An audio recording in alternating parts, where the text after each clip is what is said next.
One of my all-time favorite foods is fresh strawberries. Growing up, my dad used to have rows and rows of these, and in May and June, I was usually out in the strawberry patch picking and eating the strawberries. I think they're absolutely delicious. They're also good for you. They have a lot of vitamin C, and they are actually the #1 fruit crop for the home garden. Well, the last 6 years, we've grown our strawberries in this raised bed here at our studio garden. And as you can see, there's nothing in the bed right now. And that's because over the years, the plants became weakened, they lost vigor. We renovated the bed a couple times, brought in some organic matter, and that kind of revived them a little bit, but they eventually thinned out, and we just had a few plants come through the winter this year, so we went ahead and tilled them under. So this isn't all that uncommon. A lot of gardeners will redo their strawberry plantings and just start all over every 4 or 5 years. So we feel pretty good that we got 6 years out of our planting here. Well, we're going to plant some more strawberries, and here in Oklahoma, February and March is the time of the year to plant strawberries. Now, if you live down in the southeastern corner of Oklahoma, you could actually plant your strawberries in October and November if you wanted to. But we're going to plant our new strawberry planting in this raised bed. And this is a good spot for strawberries. With the raised bed, we get really good drainage. We've got a lot of organic matter that we've incorporated into the soil, so it's very fertile. It's here in full sun and gets a lot of sunlight throughout the day, and that is the place that strawberries perform best. Now, you can grow strawberry plants in the shade. They'll survive, but they don't produce very many fruit. So this is a good spot. Good air circulation around the area. We don't have a fence nearby or a hedge or a building or anything like that. So it's a good open area, and that will help cut down on disease problems.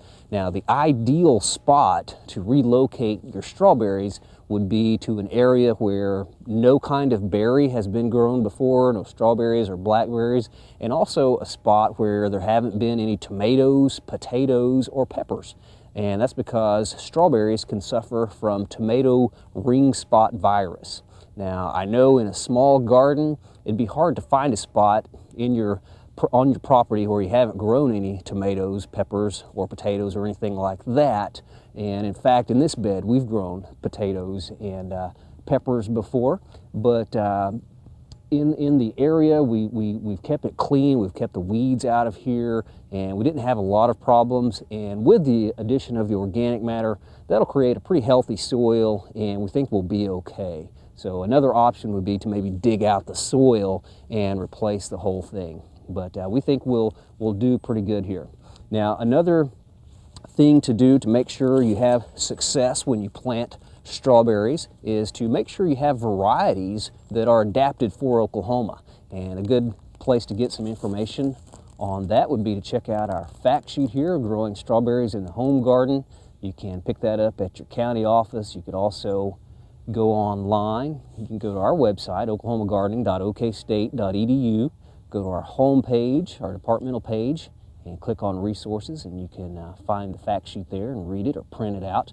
But it has a lot of good information about growing strawberries, and it lists the different varieties that we recommend for Oklahoma in this chart in the back. It's also a good idea to plant at least 2 varieties of strawberries, and that's because if disease comes in, you'll have a little bit more diversity. If one variety is taken over by the disease, the other one will hopefully survive it. And also a good reason to have 2 varieties at least would be to extend the fruit harvest season. So the varieties that we're going to be planting are Early Glow and All-Star.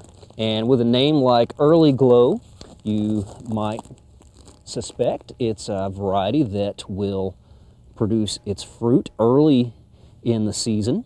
And the All-Star variety is one that will produce in the mid to late part of the season. So we'll have a little bit of an extension of our strawberry crop.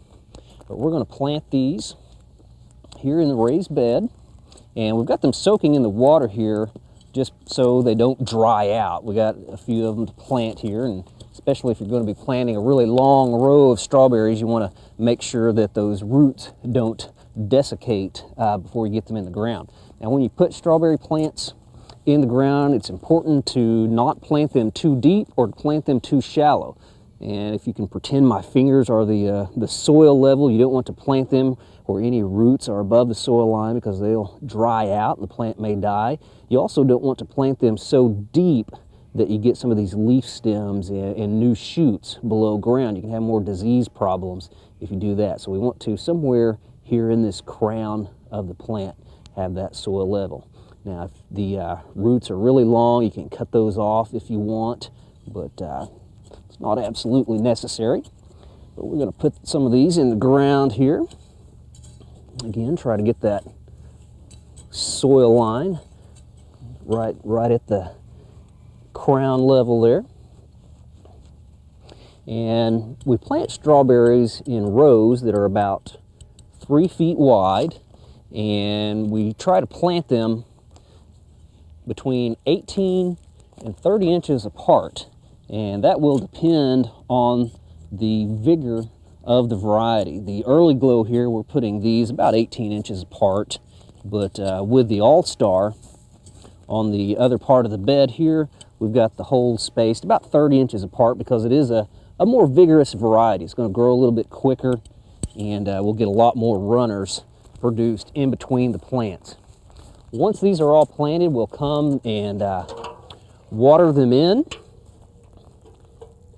real good, and we'll also put a mulch around the plants. We'll put about 1 inch or 2 of mulch around our plants. We want to make sure we don't pile the mulch up over the plants, but this will help keep the weeds down and will also help conserve moisture. This is cocoa shell hull mulch, but you could use some straw or some pine needles or bark mulch or pretty much anything. Once the strawberry plants come out of their somewhat winter dormant period in the spring, they need about 1 inch of water a week to ensure that we have good flower and fruit production. Now, if you have deer in your garden, like we do here at our studio on certain occasions at night when no one's around, they will feed on your strawberry plants, and we get quite a bit of that out here. And if this happens, that will weaken your plants as well. Anytime you remove any of the leaves from the plants, that takes away some of the energy that they can produce and put into the fruit.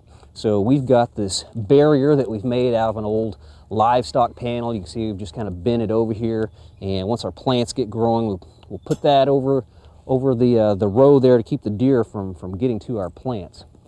Now, if you want to, if you have time and you just have a small planting of strawberry plants, the first year after you plant them, you could, if you choose, go out and pick away or remove any flower buds that develop. And by doing that first year, that will divert more energy into the roots and the vegetative parts of the plant, and they will be better established and they'll produce a nicer crop the next year. But if you have a huge planting of strawberries, just take good care of them, make sure they're well watered, and they'll be fine.